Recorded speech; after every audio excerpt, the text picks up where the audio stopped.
So greetings one and all to our Altheans, friends of Althea, and those just showing up for the first time ever to find out what's going on here at our live online Sunday gathering. We have a very special guest today, so I'm going to be making my announcements and meditations and such quite short. We have Dr. Bill Plotkin, who just had a book come out that is called The Journey of Soul Initiation, which I'm going to guess, in my opinion and in my world, just might be one of the most important books written this year. And yes, it's January, and I don't know what else is going to be written this year, but I don't have to know because I have this in my hand. You're going to discover why I feel this way soon enough. But he's written all kinds of amazing books, including this one that I got years ago, Nature and the Human Soul. He's also the author of Wild Mind, the founder, director of the Animas Valley Institute. But this is not the moment for Bill. Bill, I'm glad you're here with us, but we're going to do our announcements. Is that okay? Okay, you go. Okay. So don't forget, I guess that's the way we start every time. Don't forget that everything you want to remember, find out about, or participate in is on our website, and usually featured in our newsletter and even posted on Facebook. So if you're ever wondering what's going on, or if these announcements are too quick, then please just go look it up. You can do it. And we have lots of great stuff.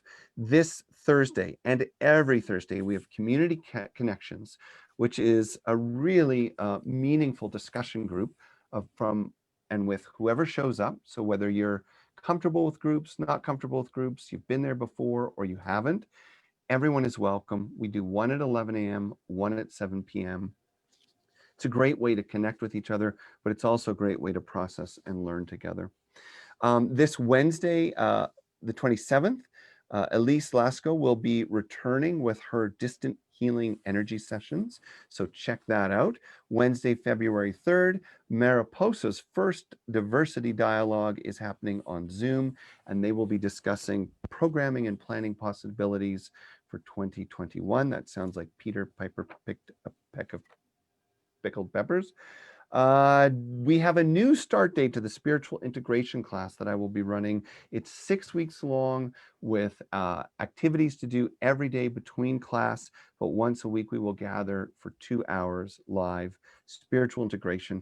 I do believe it's going to be a very special experience, and in many ways will connect to a lot of the themes that we're going to talk about, Dr. Bill. I think that's mostly what we want you to know about. Elise Lasco is offering a Reiki certification course coming up on the 6th. If you want to learn more about that, go to the website. And we are doing, once again, after I finish this wonderful conversation, we will go to a Zoom discussion for about 30 minutes just to kind of touch base in the room. Now, Bill, I didn't even think of this.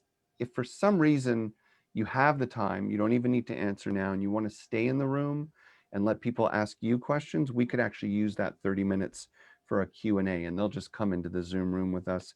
But I won't set up any expectations at this point. Please be aware we may just conclude with Bill at 11:30. Having said that, we are grateful that you're here. We're grateful that you're listening with open hearts and open minds. And we are also grateful for the generosity of this community, which helped us to finish 2020 financially strong. Your donations mean a lot. They help us to keep our beautiful building in good repair, to keep our wonderful staff employed, and to continue to bring wisdom, love, and energy to the world through gatherings like this. We are here to share the gift. On that note, let's take a breath. And what I'd like to do as a way to kind of accelerate into our time with Bill, I would like to have us close our eyes, slow down, grab a breath.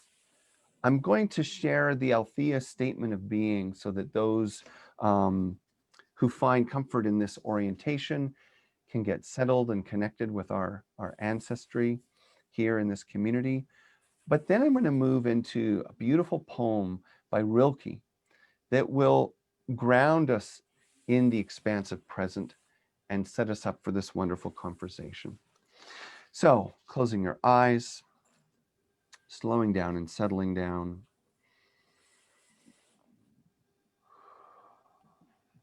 And using your breath to come into the moment. Slowly in, down into the belly if you can, and then a long, slow exhale.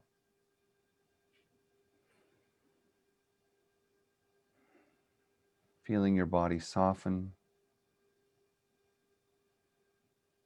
allowing yourself just to be aware of this moment.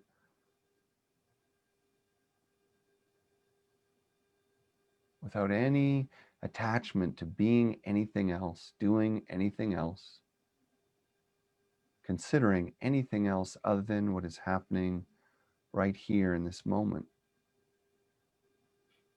where we are together.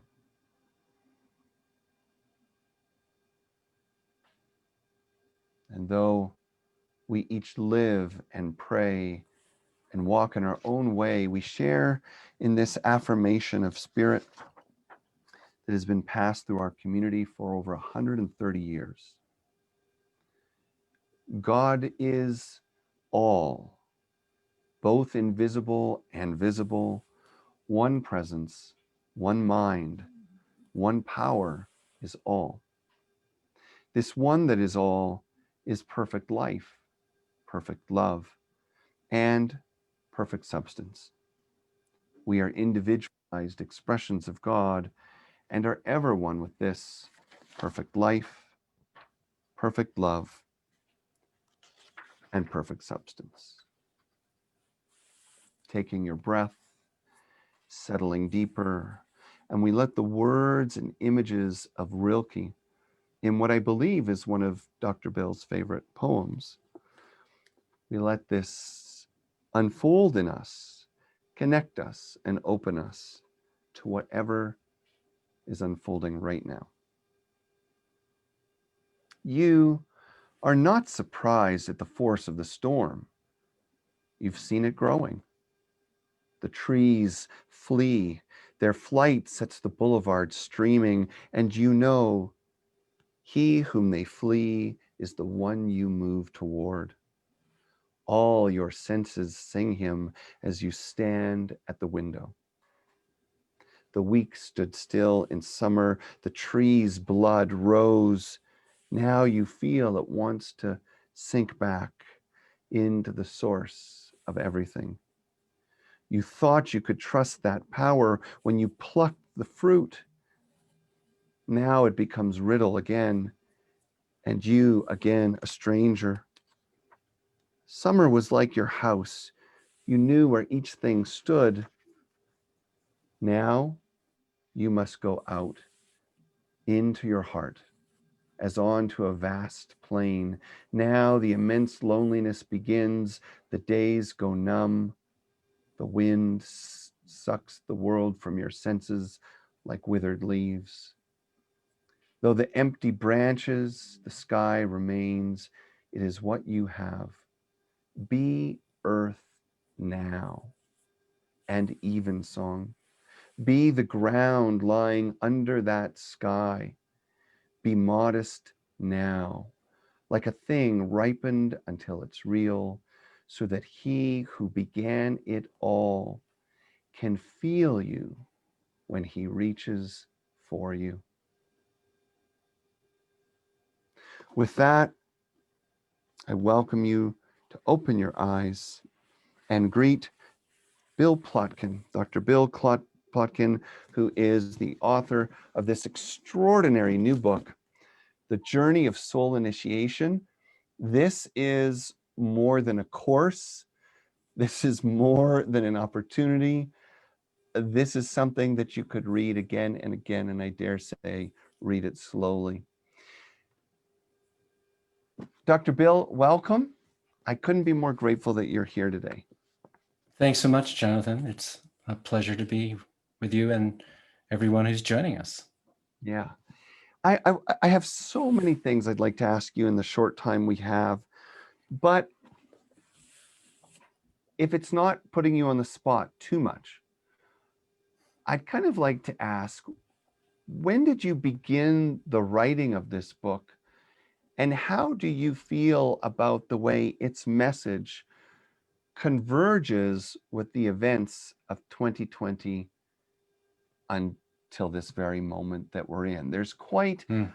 uncanny fit. It almost looks like if someone went through 2020 and found this book, they would say, wow, this man lived through 2020, looked at the world, and then whipped it up in December so we'd all have it right for January. But this is a 400-page book. That's clearly not how it went. Can you just say a little something about when this began and how you see its relevance to the moment we are in as individuals, communities, and a country? Mhm. Yeah. I started writing it about 5 or 6 years ago. And the research that it's based on, which is not what we normally consider scientific research, but the research embodied in guiding individuals through the journey of soul initiation. I started this work 40 years ago. So you could say I started writing the book 40 years ago. Wow. And if it's true that my soul had in mind for me that I would do something like this, you could say maybe I started writing this book some number of lifetimes ago. So, and in some ways, it's the book I've always wanted to write. I wanted to have something like a manual. I actually call it a field guide for both initiates and initiators to go through this process I call the journey of soul initiation. And, but when I wrote my first book, what was it, 17, published it 17 years ago, Soulcraft, my agent convinced me that the world wasn't ready for this kind of field guide. So I wrote 3 other books first. And so, yeah, when I started writing this, of course, I wasn't thinking of 2020 because it was something like 2015 when I started. And there's nothing about it in particular I would change given the events of 2020. In some ways, this past year has been, what is the word? It's not exactly a culmination, but it's the expected result of hundreds, if not thousands of years of a certain kind of cultural decay. Right. That we actually find in most cultures around the world now.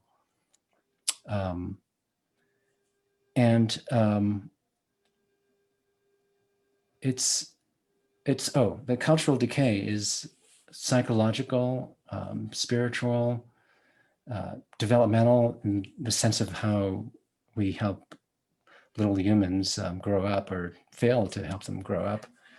Our cultures, our societies have evolved in all kinds of extraordinary ways in terms of the arts, music, fashion, technology, science, and so on.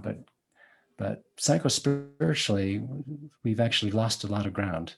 Yeah. But in other ways, we're also evolving. It's kind of a little bit complex to get into. So the year 2020 with the pandemic, and here in this country, the United States, again, a culmination is not quite the word, but the worst of possible political dysfunction we could imagine, and also racial injustice and so on.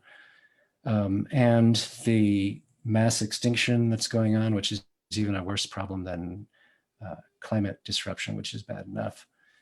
These are the kinds of outcomes that I would expect if I just looked at what was going on in our culture even 5,000 years ago and since then. And the way I put it, it's kind of blunt and it's disturbing to say and disturbing to hear. But I believe every single major crisis we have in the world right now is the result of what I have to call arrested human development. Yeah. So I want to catch you right there. Yeah. Because you're on a roll and I want to put some fuel on this fire. And the reason why I'm choosing to read from Nature and the Human Soul was because it was published in 2008.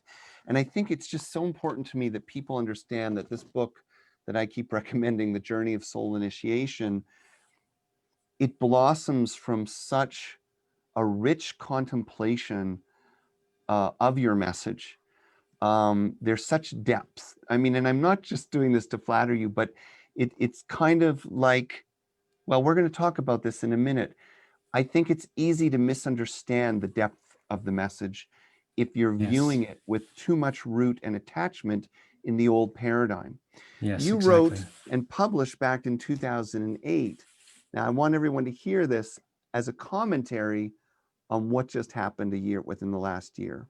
In current Western and Westernized societies, in addition to the scarcity of true maturity, many people of adult age suffer from a variety of adolescent psychopathologies, such as incapacitating social insecurity, identity confusion, extreme low self-esteem, few or no social skills, narcissism, relentless greed, arrested moral development, recurrent physical violence, materialistic obsession, little or no capacity for intimacy. It's a rosy picture, or empathy, substance addictions, and emotional numbness.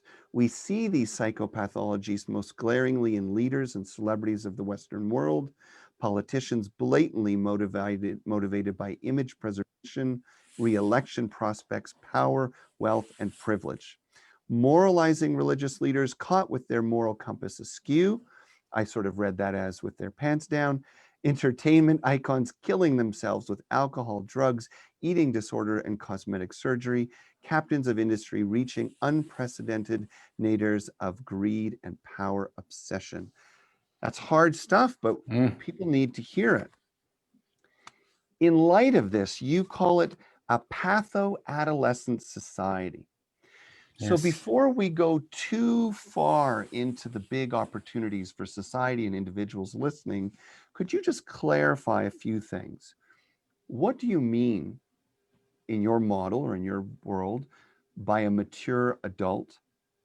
And since soul is an integral part of that explanation, could you also speak to what is the soul as you understand it? So it's kind of a two-part question, however you want to grab it. Yeah, good question. That's a key question here, of course. And as you've already suggested or alluded, Jonathan, the definition that I have for an adult, it fits nowhere in the Western models at all. It's not even on the map completely. It's not that Western psychologists, for example, would say I'm wrong. They would say, what are you talking about? But that's a good thing, because the way we think about adulthood in the contemporary world is something that is not particularly something that most people would want to aspire to. It's not very exciting. So many of us, when we were teenagers, looked around at the so-called adults in our life and said, whoa, this is what I have to look forward to? Are you serious? Yeah. So this is a very different definition of adulthood. It's one I believe that Peter Pan would completely sign up for. Okay, here we go. That's why I like it. Yeah. A true adult or an initiated adult is someone who's had one or more visions or revelations of their unique place in the greater Earth community and has found one or more ways, I call them delivery systems, for embodying their unique place in the greater Earth community as a gift to their people and also the greater web of life. So my preferred term for initiated adult, because again, that word adult, just people glitch on that one often, is the phrase visionary artisans of cultural evolution. Ooh. Or visionary artisans of cultural, in the case of our society, cultural regeneration or renaissance. Because we really have to rebuild our whole society from the ground up, or from the depths up, from the soul up. So that maybe gives people a sense that initiated adult is someone who doesn't think of themselves primarily, they don't identify themselves primarily through their social role in their family or in their community, and they don't identify themselves primarily in terms of their vocation or their career or even their creative project, and they don't identify themselves in terms of their religious orientation. Those, to me, are all adolescent. And I don't mean that as a criticism of adolescence, but that's something we need to fashion our own social and vocational and religious way of being in the world in early adolescence, actually, as part of our progression. So I'll say as a note here that in the model I use, that's in Nature and the Human Soul, the majority of contemporary people, I would say 80% roughly, 80% never get past early adolescence. So it's important not to think of adolescence, when I say that word, as our teen years. It's actually a psychological stage that starts after puberty. And for most contemporary people, about 80% roughly, it never ends. They never get out of early adolescence. Okay, so yes, you're right, Jonathan. Part of the definition of an adult is has the concept of soul embedded in it. And I don't use the word soul the way religious people generally do, and I don't use it the way psychologists do. For me, soul is an ecological concept, ecological. And the process, the journey to discovering our soul is definitely psychological and spiritual. And the way we come to understand our soul is psychological and spiritual. But the concept itself, I mean something ecological. And here it is, very simple. By soul, I mean a thing's unique ecological niche, the unique place or set of relationships that a thing has in the world. And by thing, I use the word thing because everything has a soul, not just humans. So the human soul is a human person's unique ecological niche, shorthand echo niche. Okay. Do you mind if I jump in on you? Yes, thank you. So I want to, because I know I'm fairly familiar with most of our listeners. And so, my job is to keep, accelerating the understanding and clarifying points. So what I'd like to point out by interruption is where a lot of modern seekers and teachers would naturally feel some connection with your model, but I'd also like to really point out where I see the glaring difference. And I actually, I have to say, I finally had the aha about my own teaching, and you revealed a really important opportunity. So I'd like to feed a couple of these things back and hear from you if you think I've got it right, and then we'll keep building. Does that sound okay? That sounds great. So let's say in our community, we absolutely talk about the soul as the home of authenticity. That's the place where your gifts reside. That's the place where your absolute unique place in the universe resides. However, while that is very similar to what you said, the fact that you state it as an ecological principle implicitly embeds it in interrelationship. Yes.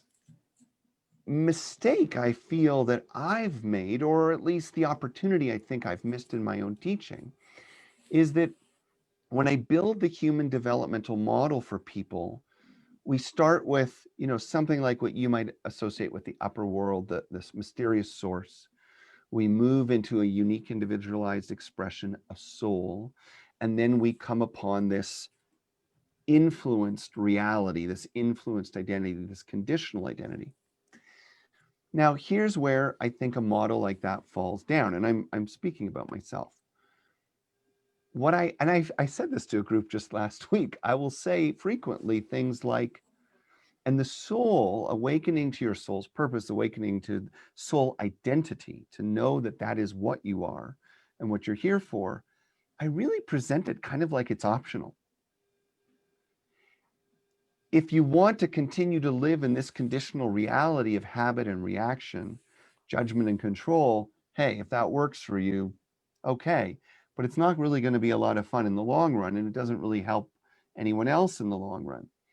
So there's a stuntedness in that attitude that doesn't say, great, now you've built your conditional self. Do you want to know what's next? And present a more evolutionary, linear progression that is stage by stage by stage, rather than a kind of cyclical attitude. If you want to go back and reclaim the idealized past, great. That's what we call the spiritual seeker. That's what we, and so what it does is it affirms the compartmentalization that has really taken root in modern consciousness.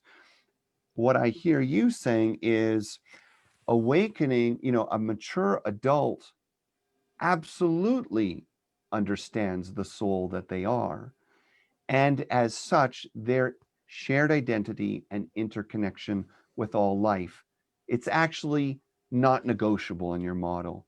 If you're going to progress, that's the work that comes next. Is that what I said? Is that sensible in your, I mean, did I say that in a way that you feel resonates with what you teach? I think so. It's always a work of art to connect dots between different ways of understanding things. And I definitely see some good dot connection there. But there's some places we might have different meanings and for the words and phrases and sentences you used. For example, the soul is the home of authenticity. Yes, and it's our authenticity in relationship to the larger Earth community, Yes. not our authenticity in relationship to our peer group or our social group. So like on a personality level, or what I would say call an ego level, we have authenticity. Absolutely. Like these are my real feelings. These are my most important values. This is what I live for. This is what I tolerate and what I don't. And these are my beliefs and so on. That's all on the ego level. And that's exactly where I believe most contemporary people have developmental difficulties. It's discovering our personality or ego level authenticity is a task of what I call early adolescence.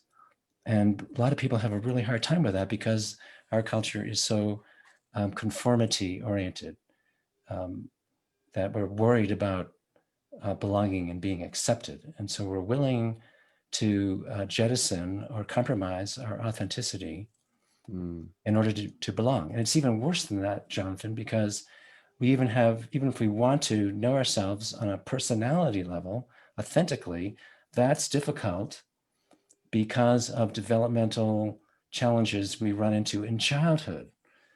And we run into those because of the structures of our families, the lack of true adults, the very rare, the fact that elders are very rare, often because of our religious organizations and definitely because of our educational methods and so on, that we have a hard time in childhood. And when we get to early adolescence after puberty, we have a hard time knowing who we really are, just on a personality level.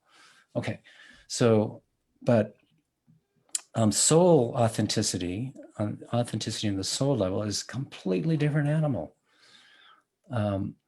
That who we are on a soul level is how we fit into the larger Earth community. And that's why I ended up defining soul ecologically as our unique ecological niche. Now, some people at first might think, well, Bill has just changed the topic. He defined soul in a way that is so unrelated to the way anybody uses it. He just basically started a different conversation. But when people look further into it, it isn't, because if we just ignore for a while the sometimes religious concept of soul as something metaphysical that leaves the body when you die and so forth, but think about how we use the word soul in everyday language. The connotation is always something about depth, about our deepest meaning, about what's most important, about what's most significant to us. And the concept of soul that I use fits right into that. The idea is that what gives us our deepest meaning in life and our opportunities for greatest fulfillment, by the way, and very importantly, our opportunities for greatest service to the world and to our communities, is the place we were born to take in the larger Earth community. And that does give us our meaning. And in your in this worldview or way of being, it's a relational energy rather than the way it's often used as an individualistic justification. Exactly. So it's curious because, as you say, they're similar and yet radically different when played out at higher levels. Now, I want to share a very quick story and then ask you a question as we move towards, okay, so if we're stunted, what comes next? I had a very interesting experience years ago, about 13 years ago. An African teacher of mine, a man from a very small village in northeastern South Africa, who had never been to the United States before, never really been to a major Western city before. He came for a gathering in Big Bear, California. It was a gathering of indigenous elders, and you've heard of these kinds of things. So I was his host, you know, he was really excited to be there. It was up at a kind of a summer camp setting. And the first morning that he woke up there, I was up early myself, kind of helping with things behind the scenes, and he sticks his head out of the room and he calls me, psst, psst, you know, like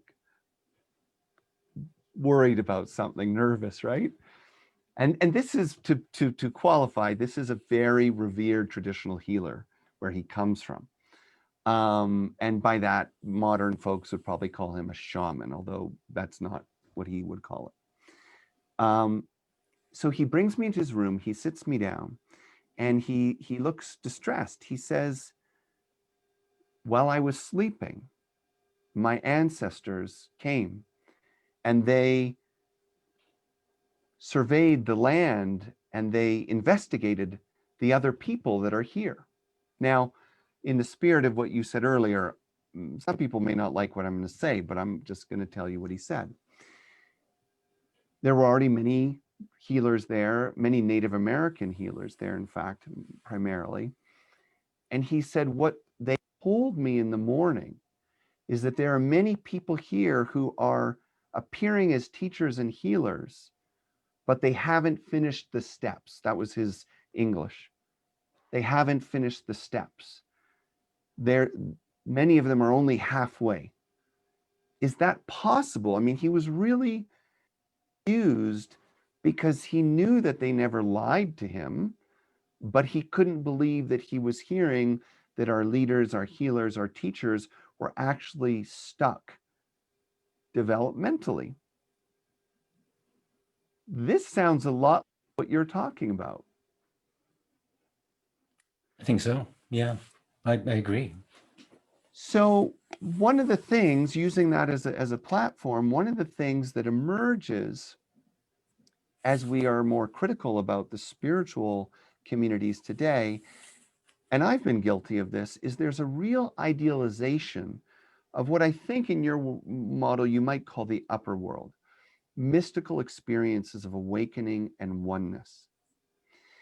And while I don't necessarily experience that as entirely separate from my most, whatever you might call, earthly or lower or I don't know I don't have the language, you do.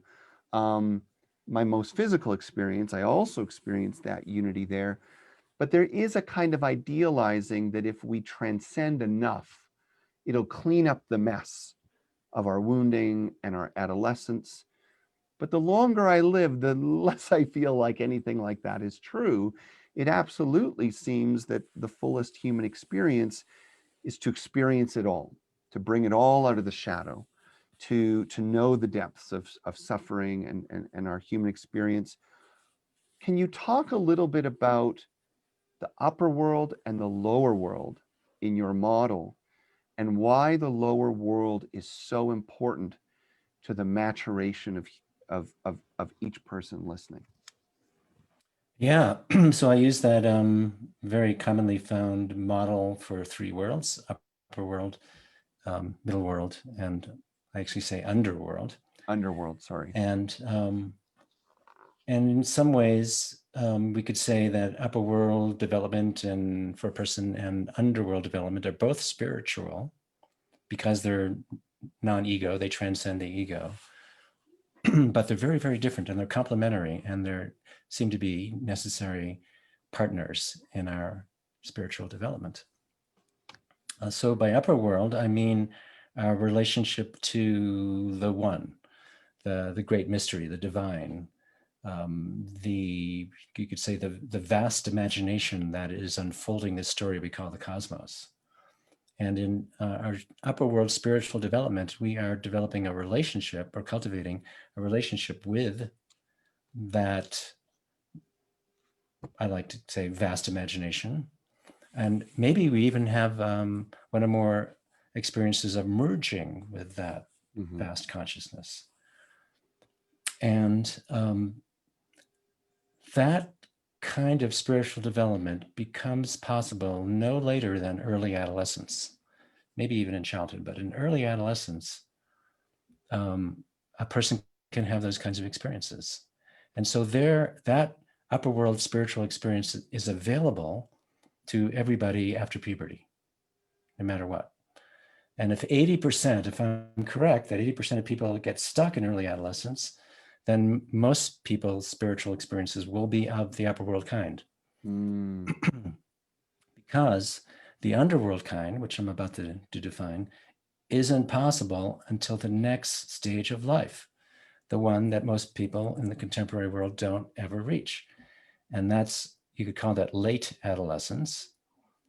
And it's the stage I call the cocoon.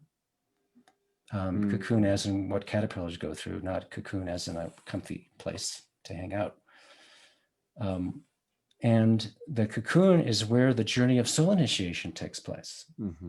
So only roughly 20%, and maybe even less, of contemporary people ever are eligible for the journey of soul initiation. Now, I'm going to back up a second and say that our experience of the one, of the non-dual, of unity, of the divine, differs depending on what stage of life we're in.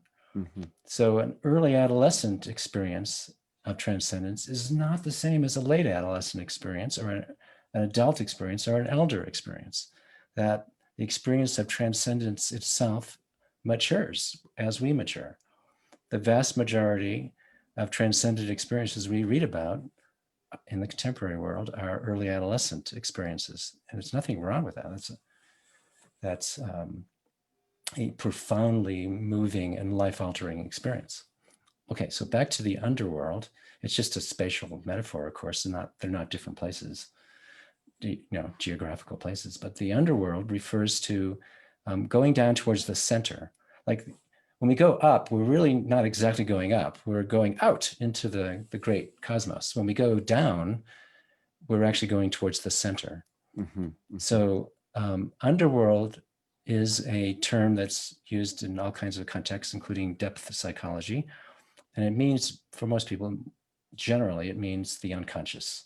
It's all the things that's true about ourselves and maybe even the world that the ego doesn't know about yet. But there's one particular realm of the unconscious, maybe it's the deepest realm of the individual personal unconscious, that I call the soul.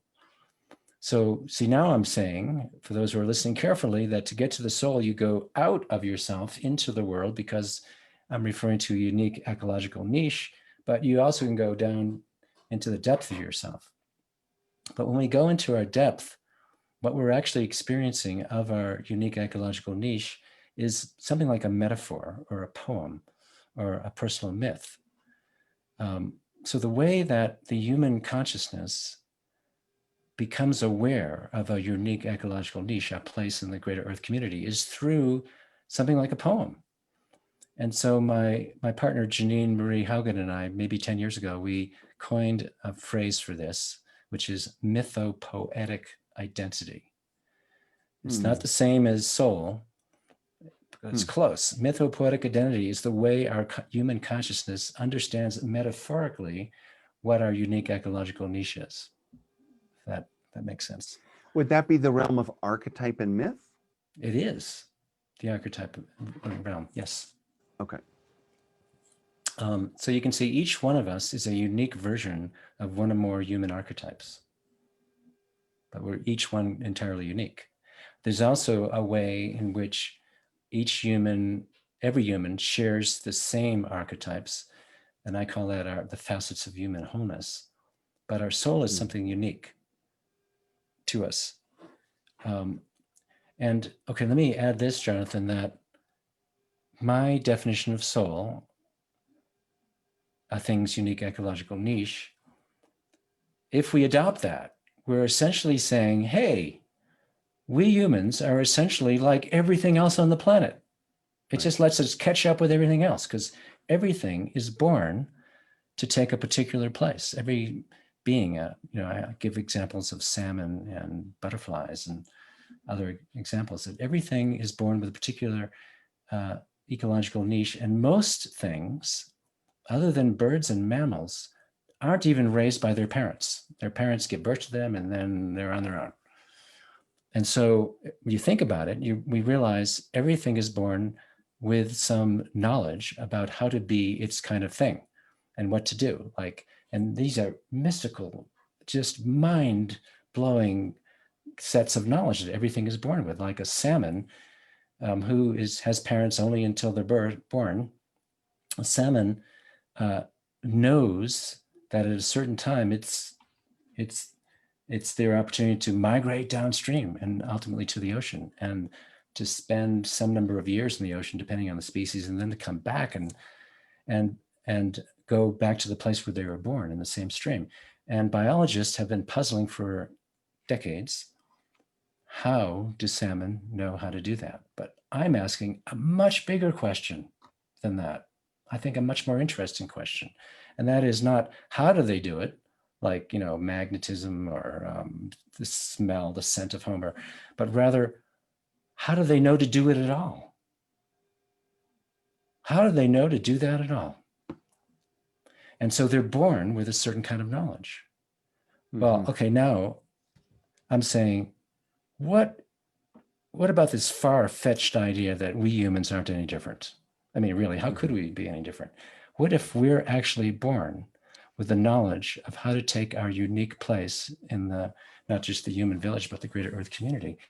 And that's what some indigenous traditions call, if we translate it into English, something like original instructions. Our species, that humanity, we have our collective original instructions, but each one of us individually do as well.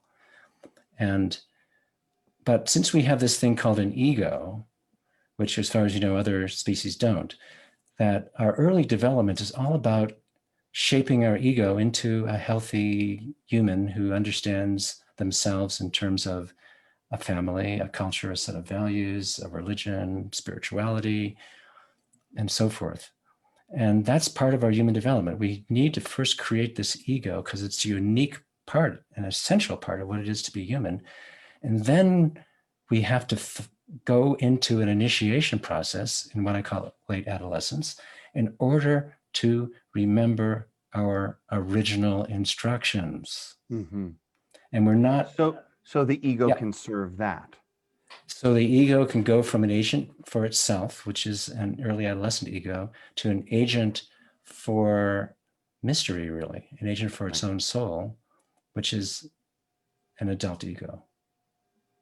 Can I ask you to expand a little bit on that transition of ego from the descent into soul to the encounter and coming out the other side? Because it would be helpful for a lot of reasons, but one of the things that's complex about your work, I think, is that if someone listening right now or reading your work right now is still highly wedded to what I would only call the older paradigm or the stage that they're at, it may be difficult to really get what you're sharing because they're converting the words in their mind to, much the way my son, who's 12, turning 13, kind of feels like he already knows everything I tell him.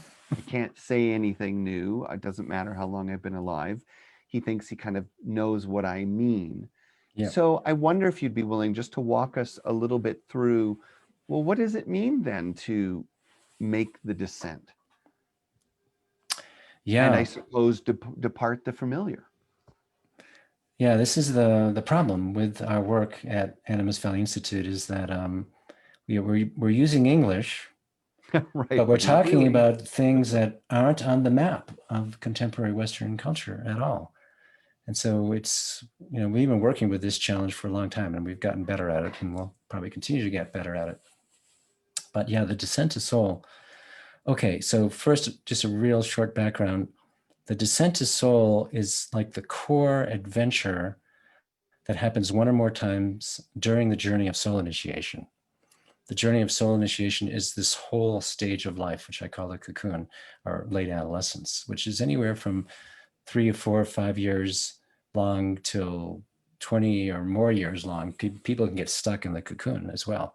In a healthy culture, it'd probably be typically 5 to 6 years, the cocoon, late adolescence. Okay, so the descent to soul is one particular experience that maybe lasts a week or 4 weeks or a few months. It can even last a year. So what we do, Jonathan, at Animus is we use analogies. We have two primary to help people understand what we're talking about so that they won't try to interpret it as one of the things they already know about. And by the way, I have this long list in the book and in front of me on a piece of paper of the things that people think I'm talking about that I'm not. And maybe we'll get to that later, but I'll just tell our listeners, it's not what you think it is unless you've been reading my books. But there's two ways to know what a descent is. One is if you're in the cocoon, your psyche has been whispering to you what the cocoon is, and you'll understand. You already understand it probably. But if you're in what I call the oasis, which is early adolescence, like most humans, you're going to need an analogy, and even then, it's going to be a stretch. So our two analogies are Soul Canyon and then the caterpillar's cocoon. And Soul Canyon is like if you're going on this journey and you're walking along a flat land and you come to the edge of the Grand Canyon and you're going to have to go down, maybe fall down to the bottom and then come up the other side. That's one analogy. But the one I would want to use here with you folks is the caterpillar analogy. A caterpillar is an early adolescent. There it is. That's Soul Canyon. And there's Jonathan at the edge there. I'm about to jump, Bill. Yeah. And people either jump or they get abducted like Persephone. And come out the other side though. And you come out the other side. Yeah. And okay, if you look at that drawing, there's 5 phases. There's the flat land where the figure is standing, and then there's the descent into the canyon, that's phase 2. Being at the bottom and dwelling at the bottom, phase 3. Going up the other side, phase 4, and 5 is proceeding back to the village, basically. Okay, great, Jonathan. So the caterpillar analogy is the caterpillar is the early adolescent of that species. And early adolescents go through profound changes. And in the caterpillar world, they're called moltings. And when a caterpillar molts, it is losing its skin and growing a larger skin. And caterpillars molt some number of times, 3, 4, 5, or more times, depending on the species. And each time a caterpillar goes through a molt, we're going to pretend to anthropomorphize that caterpillar says, "Wow, that was a big change," and it is. And what it corresponds to in humans, which is the early adolescent caterpillar, is like a change in your job, or leaving one romance and starting another, or starting a family, or starting a new career, or moving to another part of the country or the world. And these are, in other words, vocational or social changes, or possibly changing from one religious or spiritual context to another. These are early adolescent changes, and they're profound, and they help us grow. Okay, so the caterpillar, that's really the, when the caterpillar is going to go on its descent, it goes through a preparation period. And what the caterpillar is doing during preparation, that's phase 1 of the descent to soul, is if it's a moth caterpillar, it's weaving a cocoon for itself. That's its preparation for its metamorphosis. If it's a butterfly caterpillar, its body turns itself into something like a cocoon that biologists, of course, call a chrysalis. So that's the preparation. And then once the cocoon or the chrysalis is sealed up, you have the caterpillar in there now. Now this is the start of late, you might say late adolescence. They're in the cocoon, and the descent phase, sorry, we actually call it the dissolution phase. Yeah. That's going down into the canyon, is with the caterpillar, its body liquefies, it dissolves, literally. And there's just caterpillar soup in there. And that's the dissolution phase of the descent. For humans, us humans, what's happening is that it's our ego that's coming apart, that's getting shredded, that's dissolving or being dismembered. And that's simply to say that the way we had identified ourselves up till then, in terms of our peer group, our favorite music, our career, our social roles, even, and this could be disturbing to people, even our sexual identity or our gender identity, all those things are still important things about us, but they're not how we just lose faith that we could ever deeply identify ourselves in those terms. It's something deeper, some mystery that's drawing us down to the depths of Soul Canyon. So that's what happens during the dissolution phase for the caterpillar. And then the soul encounter phase is when this extraordinary thing happens, that there are these cells that biologists call imaginal cells that have been in the caterpillar all along. Mm-hmm. And these imaginal cells have been imagining a butterfly or a moth, in other words, a flying creature. And the caterpillar didn't even know it had these imaginal cells. And these imaginal cells wake up. And the waking up of those imaginal cells corresponds in humans to the actual encounter with soul, the actual vision or glimpse of who we were meant to be. So those who've read my books know that my first soul encounter, because that's what we're talking about, the third phase, soul encounter, my first one was happened to be on my first vision fast. And won't go into the story in any detail now, but I had an interaction with a tree, a spruce, and a butterfly. And the butterfly gave me this image of cocoon weaver of cocoons. Mm-hmm. And I was minding my own business there on the fourth day of my fast, and here comes this butterfly. And I had no idea what she was talking about.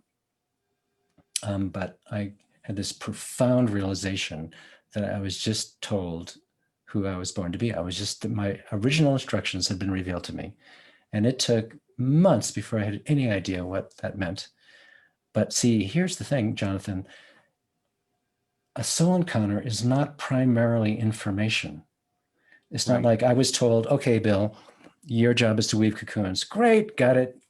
And now I'll figure out how to do it. It's not that. The revelation, that interaction I had with that butterfly and that spruce tree started a process in me in which my ego was getting reshaped. And it wasn't a particularly pleasant. It never is. It can be a very painful experience. Mm-hmm. That we've lost our belief of who we are, and then we can feel this psycho-spiritual reshaping of us. And that reshaping is the metamorphosis phase. And what happens for a caterpillar in the metamorphosis phase is that soup, those recyclable cells of the caterpillar get reshaped into this physiologically completely different creature called a butterfly or a moth. And that's an essential piece of the descent to soul, that it's not just information, that the vision itself starts reshaping in humans our ego. And then, the last phase for the caterpillar is that the cocoon breaks open and the caterpillar steps out, and it stays right where it is for a while because it can't fly yet. And it has to pump fluid into its wings, and it's going to flap its wings for a while. That's where the metaphor comes, stretching one's wings. And only after a while is it able to fly and be an adult butterfly or moth. In humans, after our ego is shape-shifted enough, it's a process that really goes on the rest of our lives, but after it's shape-shifted enough, we can begin to do little experiments of embodying our unique gift for our community, even before we've cultivated a true adult delivery system. The latter being the work of early adulthood. Okay, I better pause there. Great. I appreciate you pausing because I could listen for hours. First question. I don't know your schedule. I apologize to ask you this live. Do you have a hard stop at 11:30? Would you like to go over a little?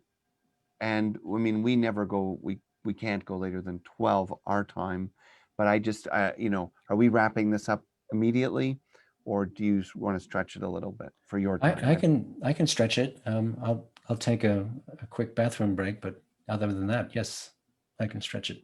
Great. Well, how about this? Do you want to do your restroom break? I'm going to Yep. do a little bit of a reminder of some of the announcements to the people that may have to hang up. Okay. But then please come back and we're just going to keep going. And maybe we will still even save some time for some people to join the Zoom room with questions. Okay, great. Okay, Thanks. so while Bill's taking a moment, I want to remind you the book, The Journey of Soul Initiation. Now, again, these are, I mean, it might sound like an exaggeration. These are not ordinary books, as you may get the sense from him. I think one of his great gifts is the intricacies with which he understands the transformative process. So if you get that, go slowly, and it's great if you can read it with someone else. In terms of some of our announcements, in case you have to go, or just as a little reminder on our break, again, Sundays, we are always grateful for your donations. Your donations help carry us through. We are facing beginning of the year bills, insurance payments, building renovations, and other such changes.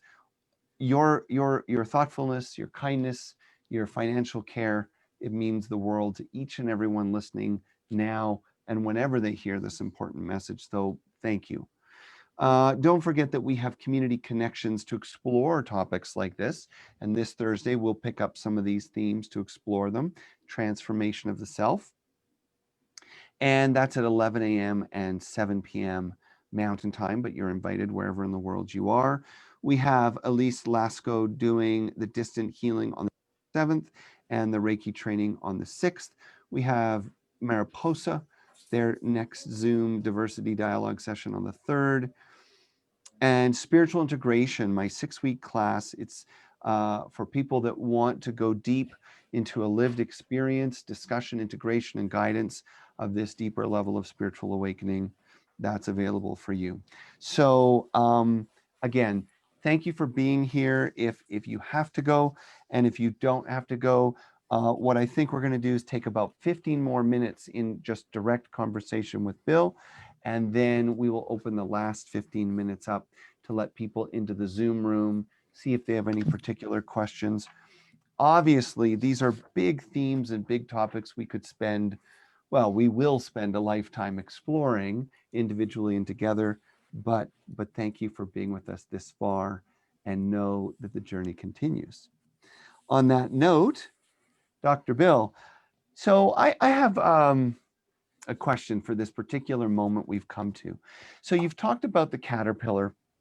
It's a great analogy. Many of our community or people listening will be familiar with it in some ways. But the real significant piece that you mentioned is the caterpillar soup. The idea that to really become the butterfly, there's got to be this moment of total meltdown, for lack of a better analogy. And what I'd like to hear a little bit about is, how do we embrace, move through, and integrate those later stages? And how do you see us missing the opportunity? Now, more specifically, there are a lot of people listening that will say, well, wait a second, I've had a moment of total breakdown. I lost my job, my relationship, you know, everything that I thought was one way was taken away from me. And then I came out of it stronger and healthier and with more awareness. Or they might say, gosh, 2020 was an opportunity where we were cocooned at home and jobs were taken away and routines were taken away and political and social stability was taken away. There was this liquefaction. And the whole way through, because I was teaching a lot over the last year, my comment was always, don't miss this opportunity. Don't go back when it's over and put the caterpillar suit back on. So can you comment a little bit about how you see, because all the things I talked about people losing are really more of the adolescent stage, job, relationship, right? But they invite a total dissolution to a deeper core. So could you speak a little bit to how we get to the edge of this and then regress or stay? You know, certainly with some learning, but how does the stunting happen there? And then more significantly, how do we carry forward if we're in a society that doesn't really even recognize who we are when we have, by grace, popped out a butterfly? You know, how do we support people if they haven't read your book or they haven't gone to Animas Valley or the elders in their community aren't present? What does that caterpillar soup look forward to when they come out? So do you understand the kind of regression versus embrace and integration? What can you advise or guide people to look out for? Well, the distinction between these two stages of human development makes all the difference. Early adolescence versus late adolescence. Early adolescence I call the oasis when it's a healthy version, and late adolescence I call it cocoon.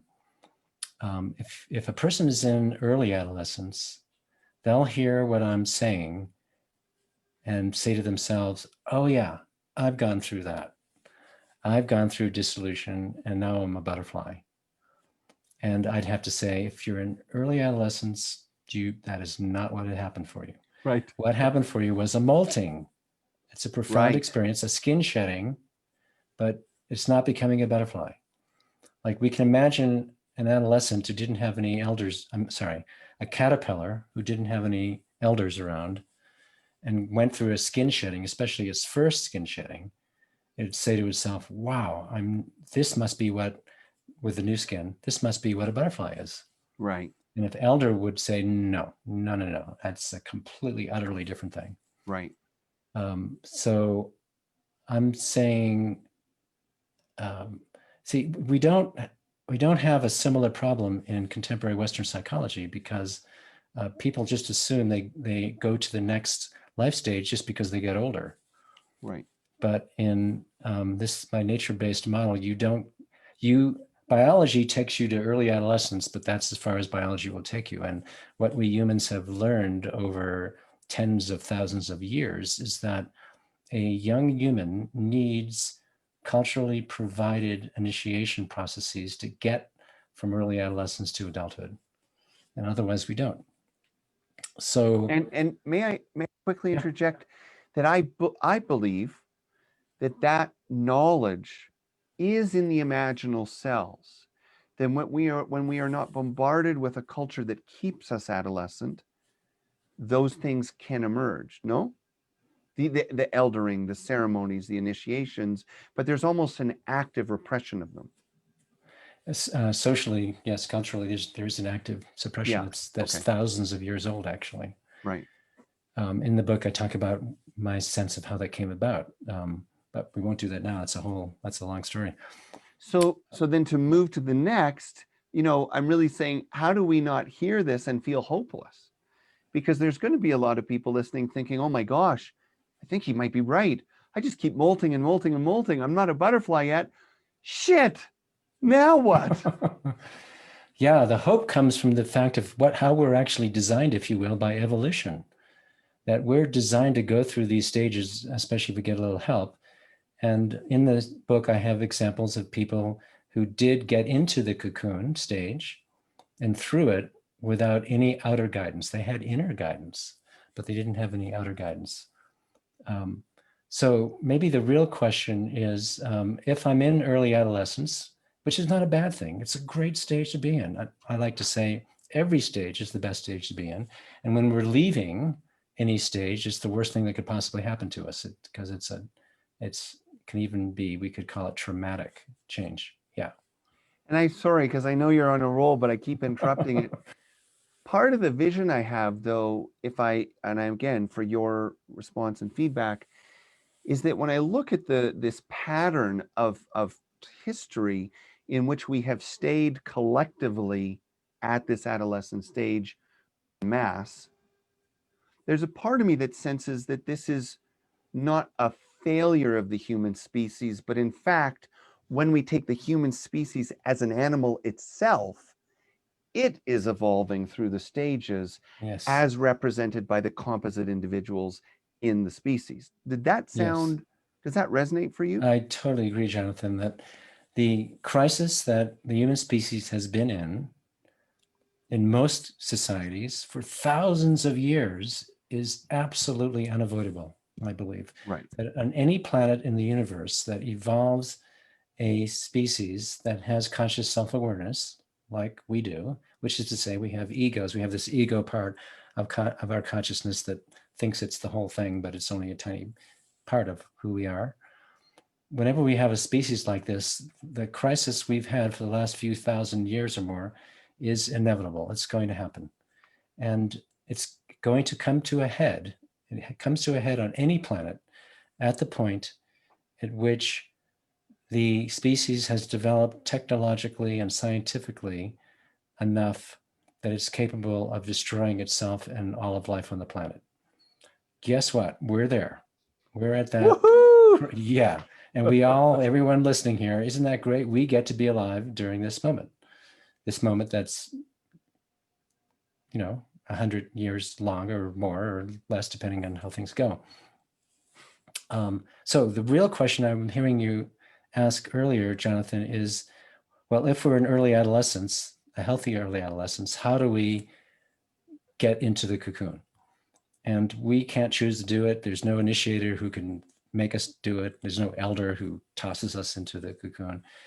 We have to do our developmental work. Like in my developmental model, in each stage of life, there's 2 developmental tasks. And the way we progress through the stage is by addressing those tasks.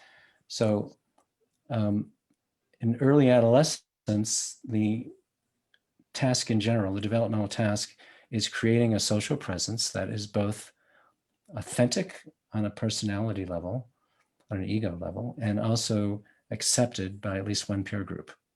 That's really difficult, especially in the Unless you're contemporary on world. social media, then you develop a persona that's accepted by thousands of peer groups aggressively. Exactly. Some people call this the social dilemma, Yeah. that early adolescents are always easily manipulated, but only in the last few decades has there been this power to manipulate people in this exponentially greater way called social media.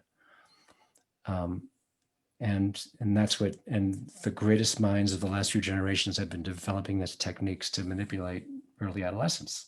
It's not that hard. So a lot of people are literally brainwashed by from one framework or another. Okay, so to get to the cocoon, you got to do your work in the oasis, your early adolescent work. And my book, Wild Mind, is the one that explains most of that. Very briefly, we refer to it as cultivating the 4 facets of human wholeness, the innate facets that we're each born with. You could say each one is a collection of archetypes. We map this onto the 4 cardinal directions, the 4 facets of wholeness. And we describe them in terms of archetypes. And every person is born with these same archetypal resources. But if they're not cultivated, we don't have the access to them. And a lot of people are stuck, maybe most everybody who's stuck in early adolescence is stuck there because they haven't cultivated these resources of innate human wholeness, because they didn't grow up in a society where that's what the teachers and adults and religious professionals help people to do. So I'm just trying to make this short, which is, you can see, always challenging for me. If a person is stuck in early adolescence, by cultivating their innate human wholeness sooner or later, and also succeeding at the developmental task of early adolescence, which is creating a authentic social presence that is accepted by one's social group, then when one does that, then mystery tosses us into the cocoon. And then we're on a totally different developmental journey than anything that could have happened in the oasis. So from there, and I'm going to sneak in one more question, and then I keep saying we'll let people in. I don't really want to. I just want to have this conversation, but it would be fair. But with about 15 minutes, 16 minutes left, let's suppose that there are some people out there listening that are not molting. They're definitely in the cocoon. Yeah. Yep. Life has brought them there. They've done a lot of hard work, a lot of hard study, therapy, integration, growth, good stuff.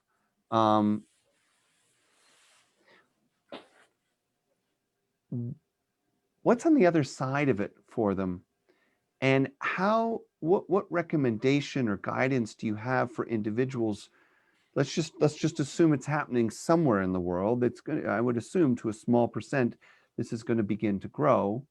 That population size of people that are starting to emerge with their wings, and they're starting to pump liquid in, and they're thinking, holy crap, they were right. This is totally not like what I was. Is anyone else seeing this, right? Like, has anyone else got wings here? What do I do? Who do I go to?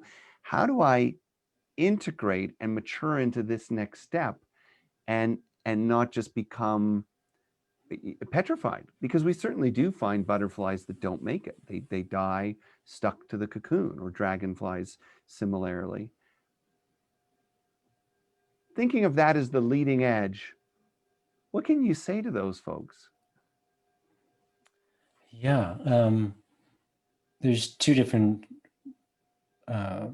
realms of possibility here. One is that you're still in the cocoon, but you've had one or more descents to soul. Okay. And then the question is, what do you do and for your human development so you get tossed into the next stage, which is early adulthood, which I call the wellspring, the apprentice at the wellspring. So if you've been through the dissolution experience and you've had one or more soul encounters, and yes, there's no doubt there's some people listening to us right now they've had that experience. Where people most tend to get stuck there is they skip metamorphosis. They think, okay, I've had a soul encounter. I've had this glimpse of this image or this pattern or this song or this dance that is who I truly am in the greater earth community. And now I got to go out and do it and embody it for my people. And then I would say, whoops, you skipped metamorphosis. If you come out of your cocoon just after your soul encounter, you're still caterpillar soup and you're going to go splat.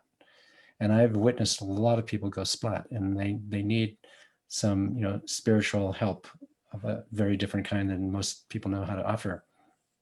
So staying in the cocoon, don't leave it too soon. Don't think that now that you've had a vision, you're going to go out and you got to create, you have to save the world, and you have to create this world-changing delivery system that will just, that's an adolescent idea. Right. Yeah. So in this new book, there's 2 long chapters on metamorphosis and processes that you can engage in and practices that help the metamorphosis happen. And my biggest piece of advice is don't rush to get out of the cocoon. It takes, after soul encounter, you're only halfway through the cocoon experience, only halfway. Okay, so there's that. And then if you do go through the descent and your ego is reshaped through metamorphosis, and you've done enough of that mystery has now tossed you from the cocoon into the wellspring, and which is a terrible experience, again, because leaving any stage is a terrible thing, and the cocoon is the best stage to be in, like every stage. Then, I love that part of it. That's identification, though, isn't it? Sorry? Isn't that the nature of identification, that whatever we're in, we're convinced that that's it? Yeah, or just comfort. I really know how this gig works, and let me stay in this forever because I'm really getting good at it. Yeah. But when we are tossed out of the cocoon, we feel like we just left. we've been just kicked out of mystery school. And mystery school, like, oh man, I'm going to spend the rest of my life exploring the mysteries of the wild world and of the depth, the deep human psyche. And then we get tossed out, and then we hear a little voice say, great, you did a great job, but now you're going to have to do something with it and actually serve the world. Oh no, not that. So, but if that's happened for you and you're in the wellspring, and now you're going to apprentice yourself to one or more delivery systems that already exist in the world, which is say one art, vocation, career, discipline. Like in my case, I learned, I studied with teachers to learn how to guide the contemporary vision fast, and also how to be a psychotherapist from the perspective of soul. And I studied with others who had well-developed delivery systems that I could use to do my unique thing. So yeah, if you're in the wellspring, you want to find somebody to study with in person, like an apprentice, or at least to read about and study through the internet or whatever, so you can develop a delivery system to bring your unique work, a unique soul gift into the world. You know, and my, you know, so we're going to start letting people in, and then maybe, you know, you'll see some faces and at least one or two people can squeeze a question in. It's very reminiscent of my own experience with traditional healers, and this this experience of feeling the life-threatening, I don't know the right words, but the life-threatening urgency or duty, I don't know the right language, to share the gift.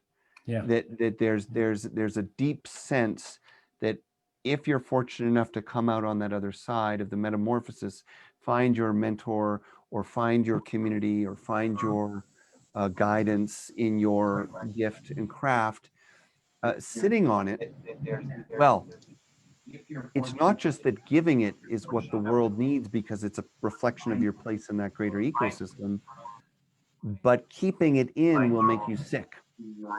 Now, that's an old, very old belief.